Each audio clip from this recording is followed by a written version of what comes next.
The war in Europe was ending, but for thousands of German soldiers, a new journey was just beginning. Captured on the battlefields of North Africa, Italy, and France, they were loaded onto ships and sent across the Atlantic, bound for a land they had only heard about in stories, rumors, and propaganda. For many, the idea of America was as distant and unreal as the moon. The voyage itself was a shock.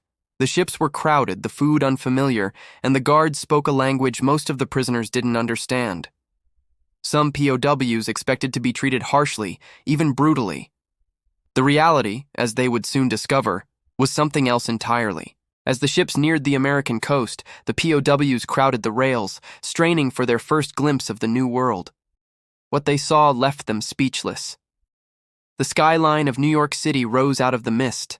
Tall, gleaming towers, bridges that seemed to stretch forever, and a harbor filled with ships of every size and shape. For men who had watched their own cities bombed to rubble, the sight was almost unbelievable. One former POW, Hans, later wrote in his diary, "I had never seen anything like it. The city was alive, untouched by war. I felt very small and very far from home." The prisoners were herded onto trains, their destinations kept secret. The journey across America was a revelation. The trains sped through endless fields of corn and wheat, past small towns with white churches and neon signs, through forests and mountains and deserts. The scale of the country was overwhelming. Some POWs pressed their faces to the glass, trying to take it all in. Others sat in silence, lost in thought. At every stop, they saw things that amazed them. Supermarkets with shelves full of food, even as Europe starved. Gas stations and diners, cars and trucks everywhere. Children playing in the streets, women in bright dresses, men in work clothes and cowboy hats. The America they had imagined, grim, angry, and dangerous, was nowhere to be seen. When the trains finally stopped, the POWs were taken to camps scattered across the country. Some found themselves in the pine forests of the South, others in the wide-open plains of Texas or the Midwest. The camps were surrounded by barbed wire, but inside, life was nothing like what they had feared. The barracks were clean and warm. The food was plentiful: bread, meat, potatoes, vegetables, and even dessert. The guards were strict but fair. The prisoners were given work to do: farming, building roads, repairing equipment. They were paid a small wage, allowed to write letters home, and even given access to libraries and sports fields. For many, the most unusual sight was the sheer abundance of everything. In Germany, the war had brought hunger and deprivation. Here, there was more food than anyone could eat. The POWs marveled at the size of American farms, the efficiency of the factories, the endless trains and trucks moving goods across the country. One POW, Carl, remembered his first day in the camp mess hall. "There was so much food, I thought it must be a trick. I kept waiting for someone to take it away. But it was real. Every day there was more."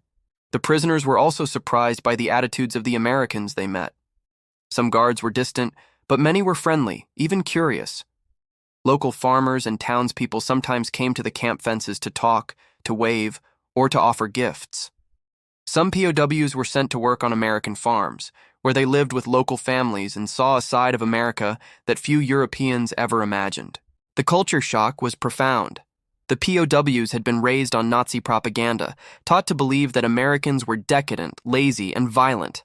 Instead, they found a country that was open, optimistic, and full of energy. They saw black and white Americans working side by side, women driving tractors and running businesses, children going to school without fear. The most unusual sight of all, for many, was the freedom. Even as prisoners, the Germans were given a degree of autonomy and respect that shocked them. They could organize their own activities, form orchestras and theater groups, publish camp newspapers, and even hold elections for camp leaders. The Geneva Convention was strictly observed, and the Red Cross visited regularly to ensure their rights were protected. Some POWs struggled to adjust. They missed their families, worried about the future, and felt guilty for living well while their loved ones suffered in Germany. Others embraced the experience, eager to learn English, to make friends, and to see as much of America as they could. Letters home were filled with stories of surprise and wonder. "America is not what we were told," one wrote. "The people are kind, the land is beautiful, and there is so much of everything. I wish you could see it. But not everyone in America welcomed the POWs. Some local residents resented their presence, especially when food and resources were scarce. There were occasional tensions and a few escape attempts, but for the most part, the POWs found themselves treated with a humanity that defied their expectations. As the months passed, the prisoners settled into a routine. They worked, played, studied, and waited for news of the war. Some formed friendships with their guards or with local families. A few even fell in love, exchanging letters and gifts with American women. The most unusual sight, in the end, was not a building or a machine, but the spirit of the country itself. The POWs saw a nation that was confident, generous, and unafraid of the future. They saw a people who believed in freedom, in opportunity, and in the power of hope. For many, the experience changed their lives. When the war ended and the prisoners were sent home, they carried with them memories of a land that was nothing like what they had been told. Some returned to America after the war, seeking a new life in the country that had once been their enemy. But as the war dragged on and the world changed, one question remained. What would happen to these men when they returned to Germany? Would they remember the lessons of America, or would the old hatreds return? The seasons changed, and with them, the lives of the German POWs in America. As spring turned to summer, the camps came alive with activity. Gardens were planted, soccer matches organized, and orchestras rehearsed for concerts that would be attended by both prisoners and guards. The POWs found ways to fill their days, to keep their minds off the war and the uncertainty of the future. Some of the men were sent out on work details, harvesting crops, repairing roads, or helping on local ranches. For many, this was their first real taste of American life outside the wire. They rode in the backs of pickup trucks, watched the sunrise over endless fields, and shared meals with American farmers. The work was hard, but the pay, small as it was, could be used to buy extra food, cigarettes, or even small luxuries from the camp canteen. The POWs were often surprised by the trust placed in them. On some farms, they worked with little supervision, expected to do an honest day's labor and return to camp at night. A few took advantage and tried to escape, but most stayed, knowing that life in America was better than anything waiting for them back home. The local Americans, too, were curious about their unexpected guests. Some were wary, remembering the headlines and propaganda of the early war years. But others saw the POWs as just young men far from home, caught up in a conflict they hadn't chosen. Friendships began to form, sometimes over a shared love of music or a game of chess, sometimes over nothing more than a smile and a kind word. One farmer, Mr. Thompson, remembered the first time he invited a group of German POWs to his table for lunch. They were so polite, so grateful. They couldn't believe we would share our food with them. I told them, "You're working hard, just like my own boys would." After that, they worked even harder. The POWs were amazed by the size and scale of American farms. In Germany, most had grown up on small plots of land, with a few cows or chickens. Here they saw fields that stretched to the horizon, barns bigger than their entire village, and machines that could harvest more in a day than they could in a month. The abundance was overwhelming. Letters home described these wonders in detail. "The farms here are like nothing I have ever seen," wrote one POW. "The people are friendly and there is always enough to eat. I wish you could see it with your own eyes." The camps themselves became small communities. The POWs organized classes in English, mathematics, and even philosophy. Some learned to play American sports, baseball, basketball, even American football. Others took up painting or woodworking, creating gifts for their families or for the guards who had become their friends. The Red Cross visited regularly, bringing news from home and ensuring that the Geneva Convention was observed. The POWs were allowed to write letters, receive packages, and even send money home. For many, these small connections to their families were a lifeline. But not everything was easy. Some POWs struggled with guilt, knowing that their families were suffering while they lived in relative comfort. Others worried about what would happen when the war ended. Would they be sent home or held as prisoners for years? The uncertainty weighed heavily on everyone. There were moments of tension, too. Not all Americans welcomed the POWs, and there were occasional arguments or fights. Some guards were strict, even harsh, and a few prisoners tried to escape, only to be quickly recaptured. But for the most part, life in the camps was peaceful, even hopeful. The most unusual sight for many POWs was the freedom and opportunity they saw all around them. Even as prisoners, they were treated with a level of respect and autonomy that was rare in wartime Europe. They saw black and white Americans working together, women running businesses and driving tractors, children going to school without fear. The America they had imagined, grim, angry, and dangerous, was nowhere to be found. As the months passed, the POWs began to change. Some learned English, made friends, and even fell in love with the country that had once been their enemy. Others remained distant, counting the days until they could go home. But all of them carried with them memories of a land that was nothing like what they had been told. One POW, Friedrich, wrote in his diary, "I have seen things here I never thought possible. I have learned that people are the same everywhere, kind, generous, and full of hope. I will never forget what I have seen." But as the war in Europe drew to a close, a new question arose. What would happen when the POWs were sent home? Would they be able to share what they had learned, or would the old hatreds and fears return? The journey home was long and filled with uncertainty. As the trains carried the German POWs eastward, the men stared out the windows, lost in thought. The American landscape faded into memory, fields of corn and wheat, small towns with neon signs, the laughter of children, the kindness of strangers. Ahead lay a Germany they barely recognized, a country battered by years of war, its cities in ruins, its people struggling to survive. For many, the return was bittersweet. They were eager to see their families, to walk the streets of their hometowns, to rebuild their lives. But they also knew that the world they were returning to was not the one they had left. The war had changed everything. Friends and relatives were gone, homes destroyed, and the future was uncertain. As the POWs stepped off the trains in Germany, they were greeted by scenes of devastation. Bombed-out buildings, empty shops, and lines of people waiting for food. The contrast with America was stark. The abundance, the freedom, the sense of hope they had seen in the United States seemed like a distant dream. Some POWs struggled to adjust. They found it hard to talk about their experiences in America. Their families, still reeling from loss and hardship, could not understand the stories of kindness and abundance. Some neighbors looked at them with suspicion, wondering if they had been softened by their time in captivity. Others were simply too busy surviving to care. But for many, the memories of America remained a source of strength.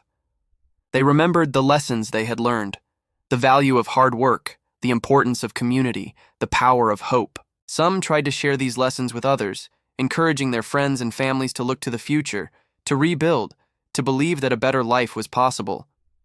A few POWs returned to America after the war, seeking a new start in the land that had once been their enemy.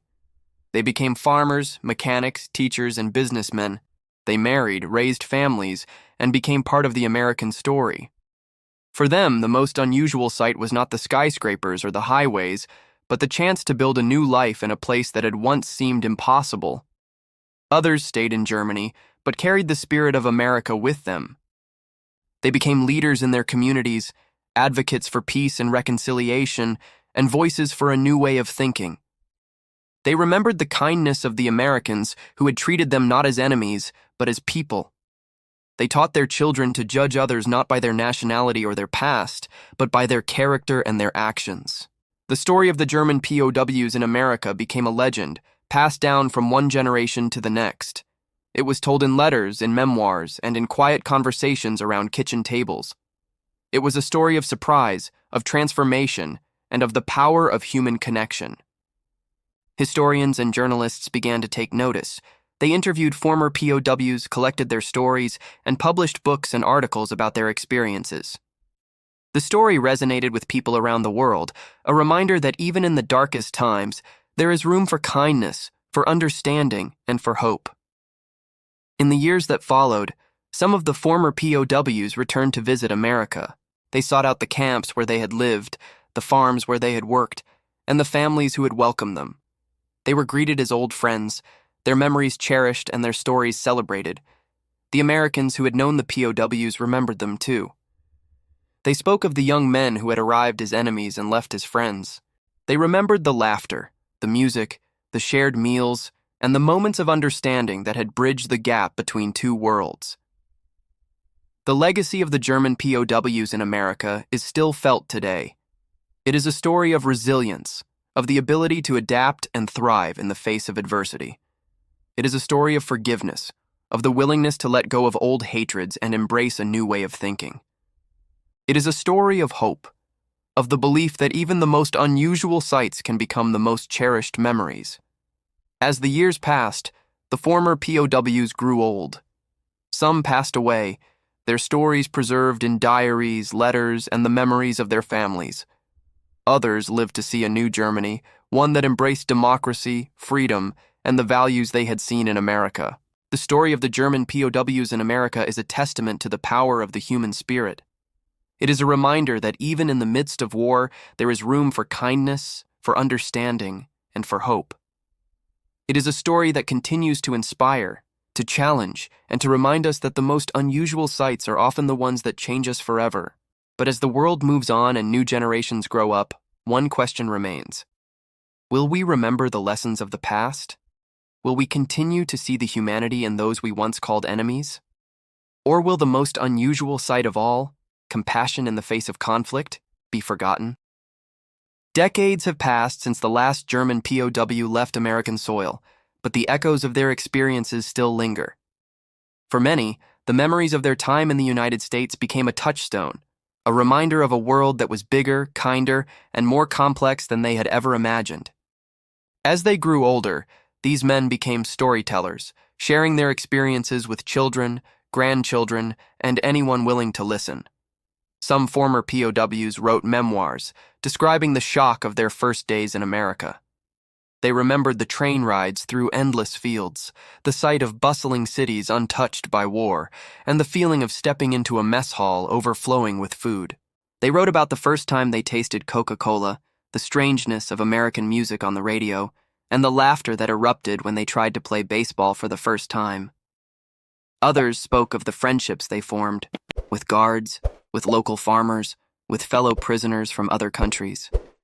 They remembered the kindness of American families who invited them to church, to dinner, or to help with the harvest.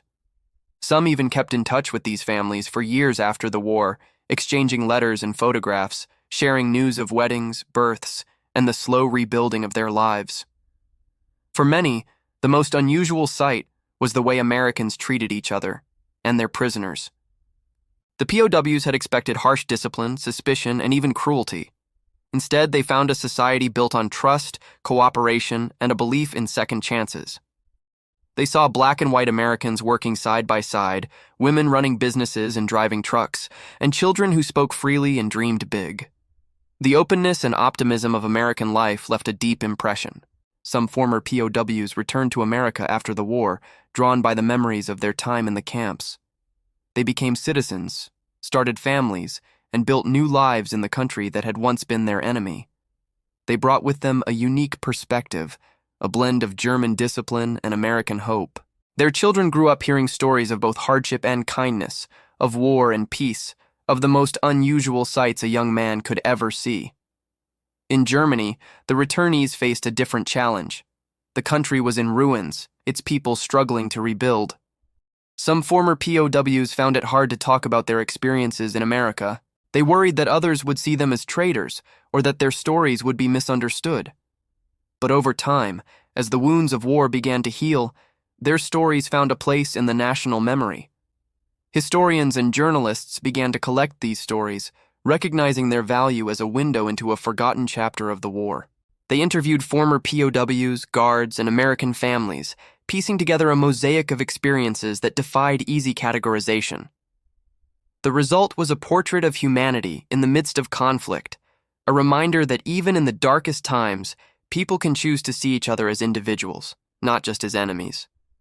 The legacy of the German POWs in America is visible in small ways, too. In towns across the Midwest and South, old camp buildings have been turned into museums, community centers, or schools. Local histories include chapters about the German boys who worked the fields, played in the town band, or helped rebuild after a tornado. Some towns hold annual reunions, inviting former POWs and their families to return and share their memories.